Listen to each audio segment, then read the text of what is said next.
So everyone, thank you. Most of us are staff, so this is not going to be news for most of the people in my screen. But I am so happy that Randy and Wendy made it. We didn't know who was going to show up, but we really wanted to have an opportunity to tell everyone what's program been doing and how have we been serving the community despite COVID and some of the challenges and how we are overcoming them week after week. But we have some other news that we need to share. And after we already had this day scheduled, so it's a great opportunity to share with you all that YWCA Clark County had offered me the job of ED, and I accepted. So I'm going to be moving from community warehouse shortly, very shortly. And thankfully, and this is how I could pretend that I am so organized, we had already planned that I was going to go on a sabbatical as of next week. And that sabbatical was going to be 6 weeks. And Anna was going to be serving as our interim director, executive director. So now I am leaving, and we already have our interim executive director who knows how to do everything, and we already prepare for it, and everything is in order and ready to move. Couldn't be better timing. I have been at Community Warehouse for almost 6 years. It was my first job as an ED. It is my first love. I work so crazy hard to get this job because I was so in love and I wanted it so badly. And I was right. It was worth it. And I couldn't change that time. I can't tell you that anything in the future will be better because I don't know how a professional experience could be as good as this has been. From the amazing staff that welcomed me back then so quickly and say, I know you don't know how to be an executive director, but we got you. And April was there, Winter was there, Jessica Thompson was there, Anna and Reina at the time. They are all great friends of Community Warehouse, and you are all, Mitch was there, and you are all still part of the family and still supporting me. It's true for April, it's true for Jessica, it's true for Reina, and I promise you that I follow suit and you have me. And as many days and as many times as you need to call me or bother me, just as I have never stopped calling and bothering Mitch, April, Jessica, and Reina. It's like, it's how we do it at Community Warehouse, or Winter for that matter. She's still one of our people at Share Fair every year. So it feels good that the organization is in such a good place right now, and we are going to talk about that in a minute. And that I am leaving for a new adventure that focus on women empowerment and ending racism, which is very much in my heart. And I'm leaving the organization to the best hands ever. We had an amazing team right now in place. I think April and Mitch would say that that's true, even though they're not in payroll, but still part of the team. I think it's the best transition anyone could dream. The interim director is already there. The organization is ending the year in a good food financially and in terms of mission impact. The team is full. Everything is in place. It's beautiful. I just need to go to Puerto Rico and write down my beautiful memories of Community Warehouse in the next 3 weeks.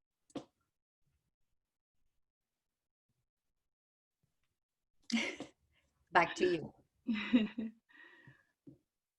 Randy, you've been there the whole time. And Wendy too.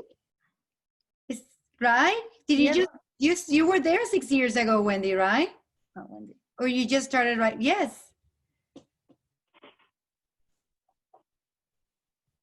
Any question about the transition? Congratulations. Thank you. We love you, Dunetchka, and you'll never get rid of us. That's the plan. You're never gonna get rid of me, so. Okay, well then, it's so easy. You know, you have Anna in charge, and we have an amazing team in the leadership. So there shouldn't be any difference for your contribution as volunteers or as supporters of community warehouse in any way. Everything I did in partnership with Anna, Denise, Joe, and Veronica. And when Mitch was there, I did it in partnership with her too. So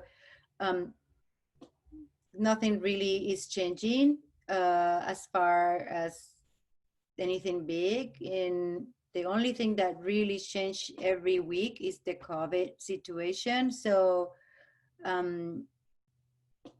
let's get to it. Joe, can you share as part of the original plan of this meeting, which was like, what are we doing at Community Warehouse? Sure. We are sticking to a plan that we started back officially on September 1st, but actually before that in August, of doing delivery only furniture bank services, which means we're taking referrals from case managers like we have in the past, but we're not allowing for any appointments at the warehouse for anybody. We're just taking donations at the warehouses and then letting staff have more space to organize the furniture and then organize trucks and everything else. So right now how it works is a case manager or an advocate makes a referral from our website. Used to be a delivery request form. Now it's just all referrals are coming through the website. And then our staff in the back end calls the client directly and talks to them about what they need for furniture.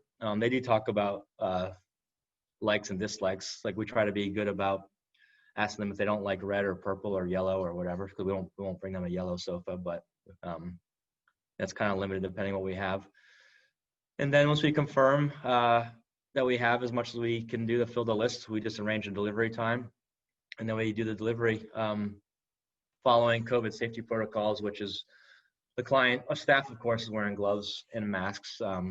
They're wearing KN95 masks when they're out of the warehouse for all deliveries. And then the clients have to wear a mask and then social distance as much as possible. And then we deliver into the first large room of the residence. And so far it's been good. Clients, you know, we've always wanted clients to pick out their own furniture, which is a big part of like the community warehouse kind of methodology, which we like to get back to someday. But we've actually found out that clients there's less stress when they know that the furniture is coming to them. So most of the clients are willing to like not worry about seeing things in person because they know that the transportation part of things is already covered. So that's actually a big stressful point for them that we're helping alleviate. And financially, it's good for us too to have a delivery charge for each client. And we're working with agencies to kind of talk about costs and feedback. We just sent a survey out to case managers about kind of what they've experienced during COVID, not just at community warehouse, but just in general, of like how to try to get clients furniture and housing and stuff like that. So we are doing to try to do as many clients as possible. We had 3 trucks and 3 truck crews, and typically it was 2 residential pickup crews and 1 delivery crew. Right now we just have 3 delivery crews. All trucks are doing deliveries. We're still doing some business partnership and some furnishing forward partners, but we're really not doing any residential pickups. We were considering to bring some of that back online, and then with the new COVID freeze, we're just going to focus on deliveries again. So it's kind of an ebb and flow and adjusting week to week, but so far things are going pretty well as we work out a new system and a new workflow. And for better or worse, the reason why we did it back in August and September is because we tried a soft opening in July that just didn't work with clients coming to the warehouse. And then we just did a risk assessment, and we didn't know when a new hold or lockdown or freeze or whatever you want to call it was going to happen, but we kind of could see the writing on the wall that it was coming. So it just happened to come now. So we were prepared for it. We just got to keep doing what we're doing. And this service model will be for quite a while. And as far as donations go, we've kind of narrowed the list of what we're accepting a little bit, but we're really just focusing on the true essential items. So mattresses. For once, we have enough mattresses for clients because of the stuff we procured over the summertime, which Veronica did a great job with. We have enough dressers because of stuff we procured over the summer with COVID fundraising and some other funds we had. So it's now just focusing on sofas and love seats, kitchen tables and chairs, and then we're lucky to have a lot of pots and pans and stuff. So it's like we're doing pretty well considering just getting through the day-to-day and week-to-week stress as individuals as a group when it comes to COVID and communicating everything to each other and to the outside world. So we're just gonna keep doing that. That's all I got, really. I think obviously we did stop taking having volunteers at the warehouse again just because of the COVID surge, which is always a hard situation. We want to, but we just have to. Right now, staff needs the space in the warehouse to kind of focus on keeping organized and keeping things structured in a way that is COVID safe, but also efficient for delivery. So we'll play that by ear as we go along too. Any questions about that? Joe, can you, since we have a group of our most loyal volunteers, can you tell us a little bit of how are we not using volunteers right now in the need of the volunteer support has not gone away, but the situation is changing. So, and how do we hope to get back, the next steps will be? For volunteer involvement, well, it's uncertain just because of the situation, but the need's always going to be there. I mean, we still get a lot of donations, so we're going to need sorting and stuff. Staff is doing some sorting, and then we're storing some other things. So just like the first time we brought volunteers back, when we do come back, there'll be stuff to do immediately. But the biggest part of that is just the warehouses, based on their square footage, it's hard to take donations and have staff coming through the warehouses in and out and doing deliveries, and then also have volunteers coming in and make sure everyone can kind of maintain distancing and safety protocols. So we just have to, that's why we decided to not have volunteers come in this time, again, just to make sure we have one less kind of variable to worry about as we navigate COVID protocols. So I don't really have an answer for that. We just have to, when things hopefully clear up a little bit better, we'll bring them back and we'll have tasks to do immediately. It's just a matter of when, not if, of course. One big update, which Robin just reminded me of, is that we did get an Oregon Health Authority grant for COVID response. That covers quite a bit of different things, which I don't know if we've announced yet in this kind of form, but one is like a stipend, I guess you could call it, for parents and staff members, so they could help with childcare and other supplies to make sure their kids can have a good situation at home or wherever they are with schooling, but staff can come to work still, so we can still supply services. One part was supplying some sort of COVID cleaning supplies to all clients we serve, or as many as we can. And we just figured out the best way to do that was to get air purifiers for about 50 clients that we're going to deliver to before the end of the year.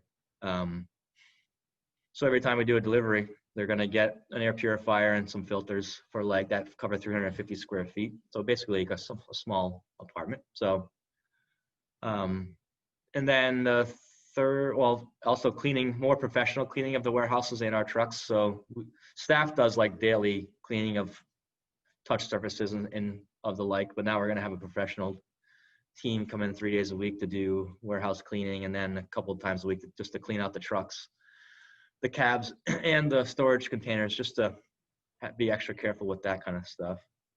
And then we also, part of the Oregon Health Authority's grant process was for direct service providers, but also service providers who were serving Native American Indigenous communities. And we don't directly, but we have many agencies that do. NAYA and NARA are a couple. So we also applied for money to cover their access fees until the end of the year. So up to 40 clients. So any agencies that do serve the Native American community directly that come through us, there's about 4 or 5. They don't have any fees to pay. So hopefully they can use that money for other things.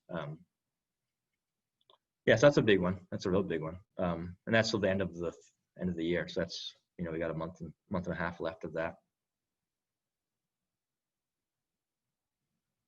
Mm-hmm. Before we get to some more questions, I wanted to welcome Gabrielle and let you know just really briefly, we're talking a little bit about COVID protocols and how the program's going, and also sharing that Dunetchka is transitioning out from Community Warehouse to YWCA Clark County as their executive director, and I will be as we planned for previously for some other circumstances, I'll be stepping in as interim ED temporarily. So that's what we've discussed so far, and welcome. Love to hear any questions and thoughts from everyone about COVID things and how CW's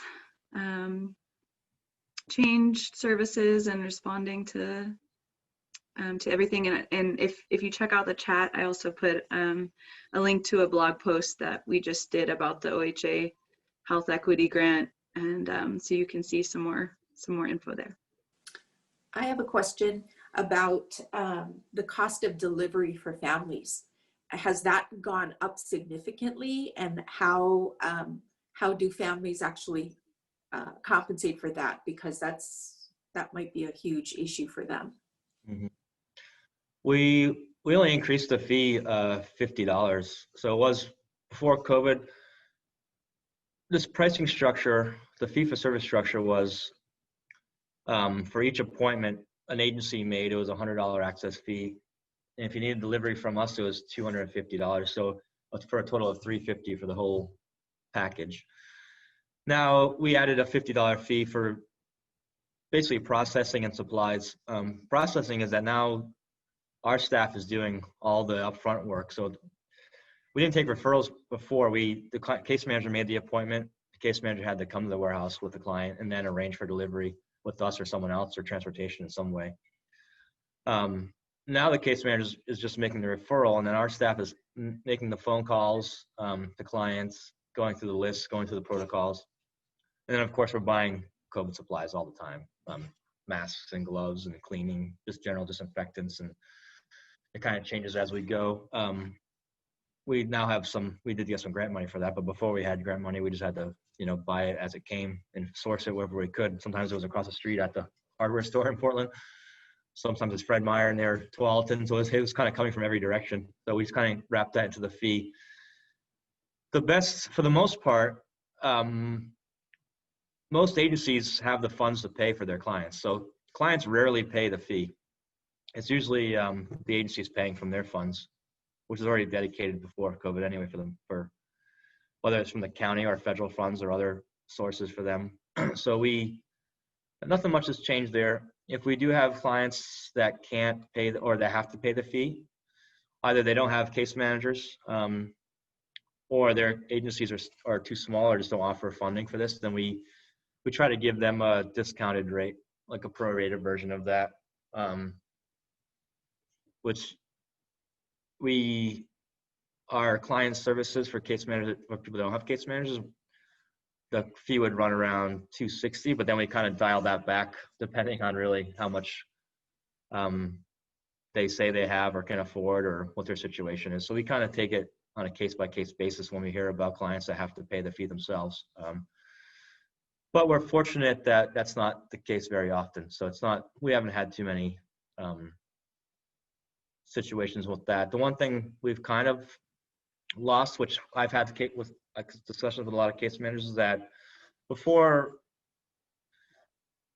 case managers would come here all the time with clients that just needed one item. They just needed the sofa or just needed a mattress, and they would bring out their own truck and they would take it from their warehouse. But because we're not allowing clients to come to the warehouses, even if they have their own vehicles, a lot of case managers, we have honest conversations to say this might not be the time to spend $400 for a sofa.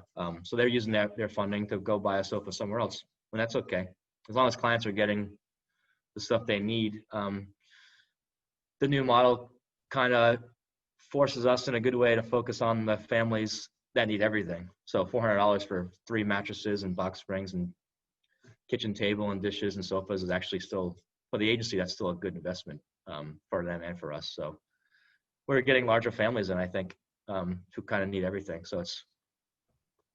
I think, Wendy, I want to repeat some things that Joe said, but also alleviate the fear that we all had with some good news that we just got yesterday. The fear of that some people will not be able to afford $400. So the first thing is that this was a dream come true in a way, in a very creepy way, that there was a world pandemic and then we were able to take the whole system and say no longer the case managers are really advocating for their clients, because sometimes the case manager come to the organization and they don't even know the client. It's like someone's arranging an appointment for someone else. So when they come, it's no longer how it was 5 years ago, where the case manager know the size of the apartment, know the needs of the apartment. They know that there is no headlights in the last bathroom and then you need, you know, something else. So there's not that advocacy and that investment.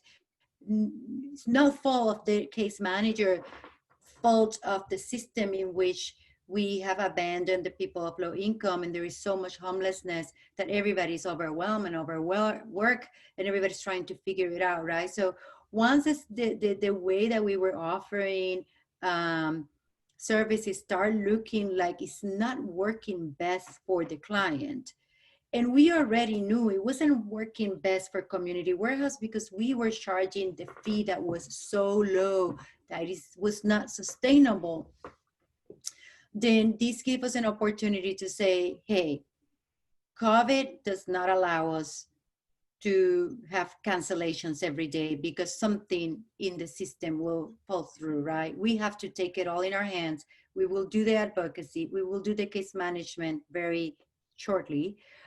We will pick the furniture for the family, and we will make sure that it's delivered and it's delivering the time. So it gave us the opportunity to offer an all-inclusive, beautiful package to the client, but it gave us the opportunity to charge $400 per packet. And so we were at now, if you want to say, the luxurious product is the only one that we're offering, and that's good. So at first was because of COVID, trying to do it the way before, nobody was getting served. Because of the way that we are doing it now, at least 30 families per week are getting served. But that means that a lot of people are still not getting served, because we knew that last year we were serving 60 families per week. Mm-hmm. So now we have limited who is getting services. And as Joe said, a lot of people that were the off one, like the just the couch or just the, it's not, that's not their priorities. We are not the best product for those families, which is okay. But the main thing is that we knew that there were families that they were not going to be able to afford $400, and they were not being served by an organization that had the $400. Now, there's lots of organizations that have $400 and much more because they're getting plenty of housing funding from all of the funding streams, government. But there are some organizations that are smaller that do not have it. And being that the concern that became Anna's priority in fundraising right when we changed. And when did we change to the new model, Joe? This delivery only model. Yes. Oh, the official day was September 1st. So Anna Kurniski, as cool as she is, in less than 3 months, she secured about $200,000 in order for provide the furniture to those that are not under those social service agencies that have the housing funding. So now for the first time, we're like, okay, we got this. Now it's completed, and we hope to continue managing it that way. Anna, you want to? Yeah, sure. So we had applied for funds sort of here and there in the past to cover what we needed for primarily for the client services coordinators clients, so Jasmine or Arturo's clients. And we found that many of those folks who were self-referred were not receiving financial support or other support from other agencies, and would be, responsible for covering the fee on their own. And so for the past couple of years, we, ever since we've had that position, we've been applying for funds and using those funds as, kind of throughout the year. But it has been a little piecemeal. And when, again, as part of the time to dream and think about how could this system be better as a whole, and knowing that this was a really critical need because of the new cost to our agency and the new way we're providing services, we applied for a full $200,000 grant that would cover every single self-referred client's access fees next year. No questions asked. We got you. So it's the Collins Foundation, and they're up front. We're going to get $50,000 right away in the next couple of days because they applied it under a COVID-19 response grant. The rest we're going to we'll see when we may receive those funds next year, but it's amazing. It's so great. We've never had this much support for folks confidently out the gate. So it's amazing. And you may remember there's cases in Tualatin, for example, where we'd be like, all right, well, maybe someone could just take the box truck and drive it for them because they don't have transportation, and we don't want them to have to wait and get the money together or this and that, and just piecemealing it together. And this saves everyone time and worry. And thank you for asking that question, because it's really, really, really important that we make sure folks aren't falling through the cracks, because that's what we do. That's part of the beauty of community warehouses model. So thank you. And also welcome to Missy. I didn't get to say that yet. We're talking through some COVID protocols and how we're updating and innovating the program services, and talking about transition of Dunetchka out of the organization as executive director. And if you're there, we'd love to welcome you and say hi. And if you'd like to introduce yourself, you're welcome to unmute. Hi, sorry. Thank you. And yeah, I'm sorry I came in late. I'm with Multnomah County Aging, Disability, and Veteran Services with the Safety Net program. So we are one of the probably sources of pockets of money that we help folks. So thank you. Glad to be here. Thank you so much. Any other questions? That was an amazing question. Anything else that's on folks' minds?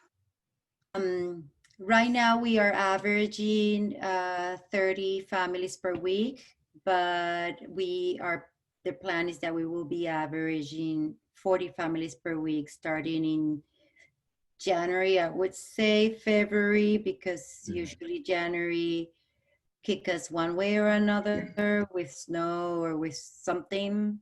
Um, so expect more availability for appointments starting in February for sure. Yeah, I think February is a safe bet, partly just because depending on what happens with the cases and the surge, we're going to dial back a tiny little bit, not too much. So December might be 25 per week, just to give the delivery crews a little more space to plan the deliveries out a little better. One thing we've come across is that some of the larger multi-residence secured buildings are just difficult as far as like a safety point of view for our crews to bring furniture in and use elevators and staircases or whatever they have to use to get to the furniture, because when you're at home, whether it's a single family residence or even an apartment building, you don't really wear a mask as often. So our staff is wearing masks and gloves, and our clients in their apartments are wearing masks. But a lot of people coming and going in the lobbies or elevators and outside aren't wearing masks as often. Just it's kind of a comfort thing for them. So we're working on ways to work with building managers or send extra staff person to kind of be like a navigator to help make sure elevators are reserved, or at least set aside while our crews just get the furniture into the apartments and then get out quickly without having to worry about any potential exposure. So so I think February is probably a better target for the 40 per week, but we'll see how it goes. And Joe, I think Missy was not here yet when you were saying how we are experiencing that the clients are starting, it's looking like they're feeling better with the service right now, because the stress of trying to pick the furniture and doing the delivery and the transportation was always so difficult. But can you tell us a little bit more, either more about the clients, but also how it's been the experience for the case managers that are our partners so far? What you have find out, and what is the feedback we're getting? So far we're getting a lot of good feedback from clients, which is good. About the delivery part of things. That's what we hear from the drivers when they come back, or sometimes a few clients have called afterwards to say thanks, which is always nice and uncommon, so it's a good thing. I talked to a lot of case managers, and overall it's good feedback. I'm usually not talking to a case manager unless there's a logistical thing to work out. So when I'm talking to a case manager, it's usually because they want to talk about a specific client that may want to see the furniture first, or may need some extra help in their residence because they have a physical limitation. So if we can like put together a bed frame or something like that. So it's that's kind of what I hear from case managers, more than feedback necessarily. It's more just right now there's no, I don't think anyone's in a headspace of feedback. I think everyone's in a headspace, how do I get through this client and get through this day? So I'm not expecting feedback necessarily. Just it's more like about cooperation and trying to figure out nuances when they come up, and then just logistical situations when they come up regarding a client or a residence or furniture or whatever it may be, special requests for some sort of furniture items. So it's just day to day. Veronica, I thought you had some questions. I heard you had some questions.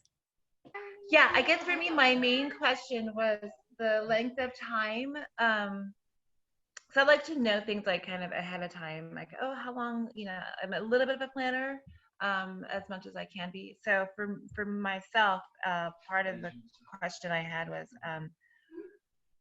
how, like, at what point I'm comfortable with Anna as our interim ED, but like, how long will that be before then it's like, okay, now we're not having an interim, now we're going to look, and then that whole process, like, how long will we know that you are, like, when will it become interim, and then like, oh, now an actual ED, or, and yeah, who decides that process and how will that start? And Yeah, great question, Veronica. I could answer that question unless Anna, you feel comfortable with it. Yeah, I can. Go for it. So the board has agreed that I'll remain as the interim ED kind of as planned through the end of December. And there at this point, just since this is very early process, we're just telling the staff and the board, we're just now communicating to our community and to the public very soon that they're meeting and deciding what's next, what's the plan, and when or whether they'll conduct an external executive director search. So for now, we know for sure, pretty much through the end of December, that it will be as it was planned, and they're willing to extend that as needed until whenever it makes sense to move forward into the next step. So the board for Community Warehouse hires the executive director and makes those decisions. So hopefully that answered your question. I wish I had a more concrete timeline, but we're still waiting on the board's decision. So yeah, no, I guess I was just, something else to add.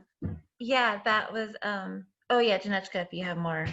Well, is that because there's so much unknowns for the board too, right? They are just starting like, oh, what? She's leaving. So what do we do next? Thank God Anna's already an interim director. So the executive committee already have decided that volunteer John Witherspoon, one of our board members, volunteered to be the head of the search committee.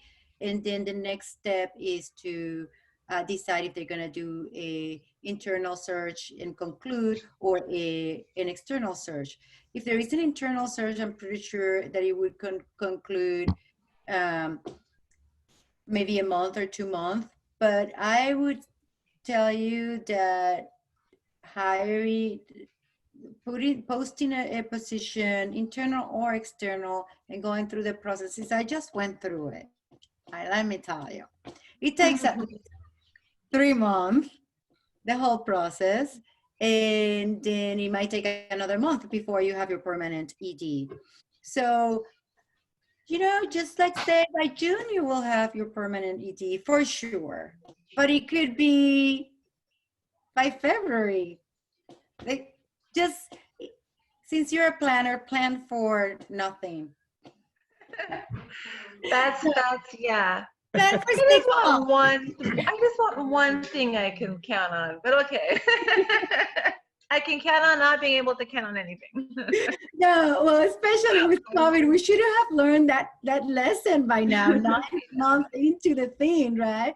We're still pretending that we have any control I know. in our environment. But I would tell you one thing, and this is I'm very confident about this. We have a board that is very diligent, that takes this very seriously, that loves Community Warehouse, and their mission is the mission that our promise at Community Warehouse is what's most important for them.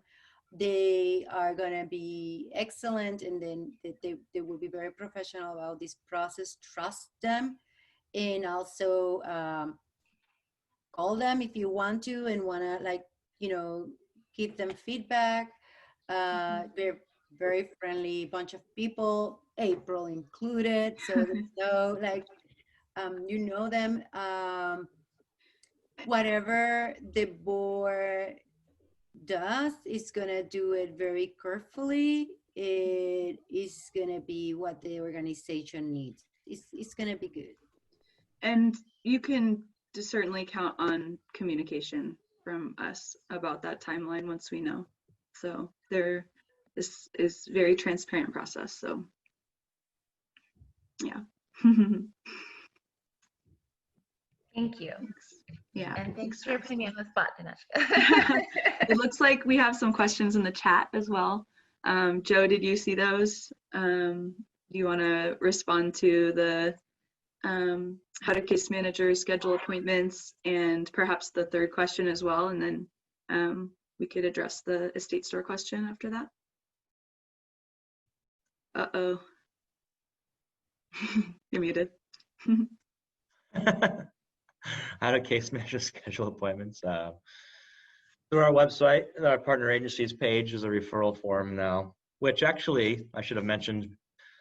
The month of November, especially, we saw kind of an unusual and overwhelming amount of referrals. So we actually have a pretty good wait list where clients only waiting like 2 weeks at the most to get furniture, which is a lot less than it used to be.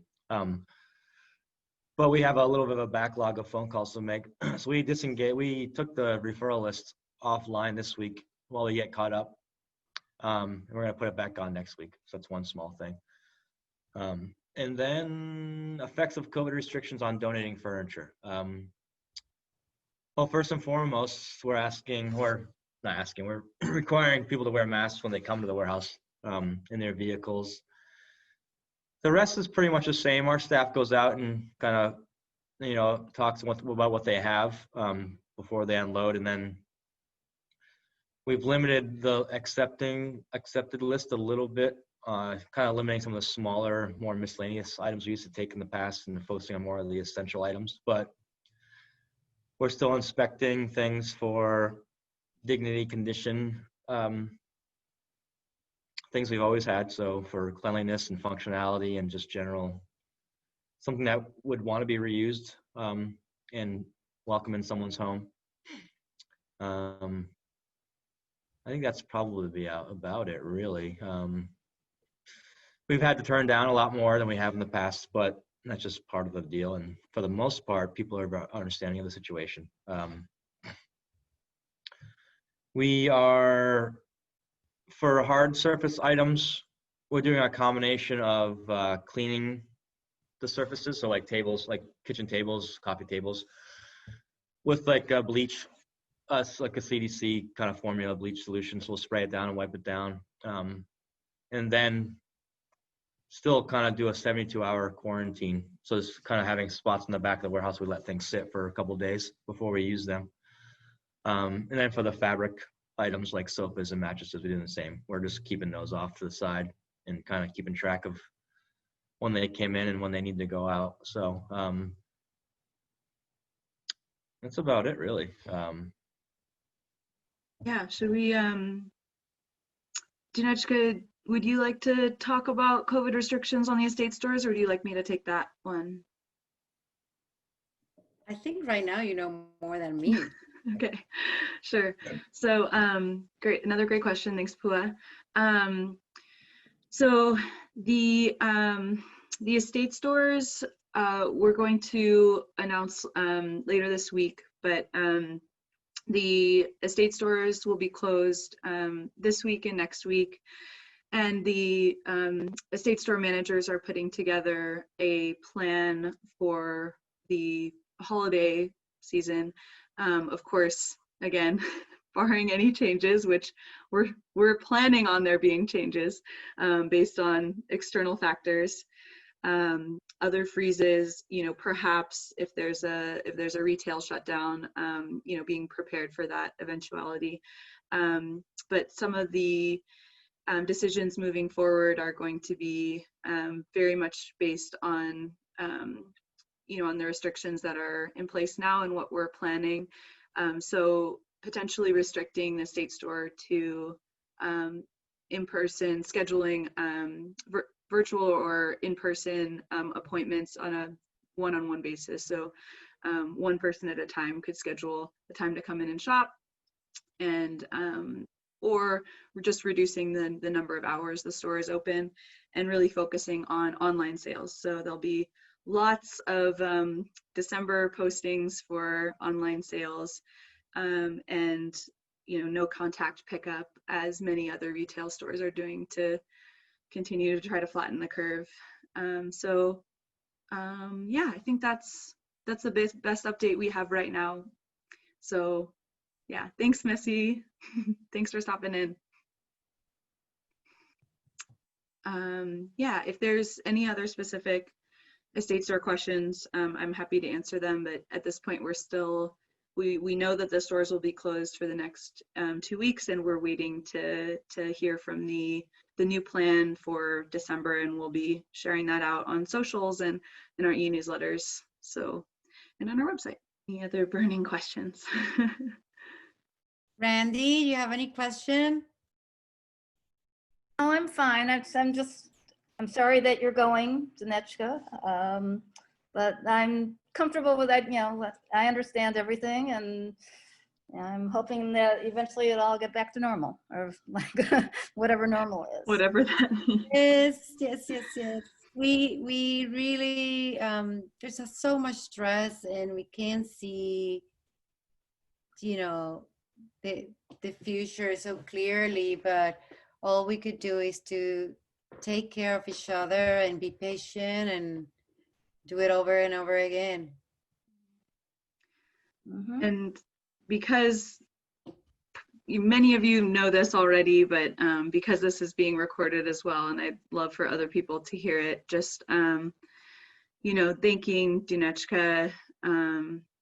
She's been at the warehouse since 2015, and in her time as the ED, she's led the board and the staff to create the beautiful strategic plan, stabilize our team with a very ingenuous and successful staff retention plan that has shown its worth during COVID, as certainly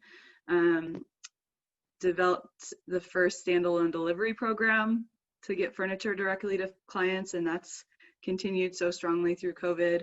Fundraising has increased by 300% since then, 5 years, just 5 years. And so much increase in families served and the amount of furniture received by each family. And something, that's really important to me and to our organization is that how the staff has diversified. When Dunetchka began, CW employed around 12% staff of color to now 45% staff of color. And considering that the families we serve, 67% of those we serve are folks of color, it's so incredibly important to ensure that our staff reflect the community we serve. That's phenomenal. And she's left such a strong legacy through, her leadership through COVID. This is the most difficult time our organization, our community has ever faced. And, being able to come through this, keeping our financial position strong and keeping our staff team strong while innovating new services over and over again based on the changes to, make our services more safe and more convenient for clients and our partner agencies. It's phenomenal. So we're grateful for Dunetchka. So, it's impossible to say in one Zoom call how much we are grateful for you and appreciate your leadership, and personally as well. So just thank you. Thank you. As I said at the beginning, I had a team that helped me be what we all wanted for the organization. So it was a community built thing. Yeah. So 12:59, that's awesome. We're getting to the end. Anything else before we close, everyone? All right. Well, I will plug the Community Warehouse Book Club. Thank you. January, I think it's 15th. I've got 13th? hang on, 13th. Yeah. Wednesday, January 13th, we're going to have our first meeting of the Community Warehouse Book Club. It started as something we talked about doing just within our department, and we decided to open it up to anybody who's interested. The book we're going to be talking about is Decolonizing Wealth, and I'm putting a link in the chat to the interest form. So if you're interested in signing up, go ahead and fill out the form, and we can contact you and send you the link to the book club meeting. We're gonna see how this goes and find some other books that we think would be of interest to our community. So looking forward to this. Thanks. Thanks, Robin. What about Friends of Community Warehouse? Can Oh, we? totally. Yeah, Everyone. yeah. Mhm. Yeah. Joe recommended that book to me a year ago, and that was not good enough. So now that you're doing it, I'll do it. I read it last fall, I think, or last, I don't know why. I read. I hope you'll join the conversation. I Mhm. will. We need a keynote speaker, Joe. Oh yeah. I have to reread it. I didn't like. I don't remember it verbatim. And as always, be sure and try and purchase the book from one of our local independent bookstores. Yeah. Yep. Shop local this holiday season. For sure. Okay. Bye. Thank you, everyone.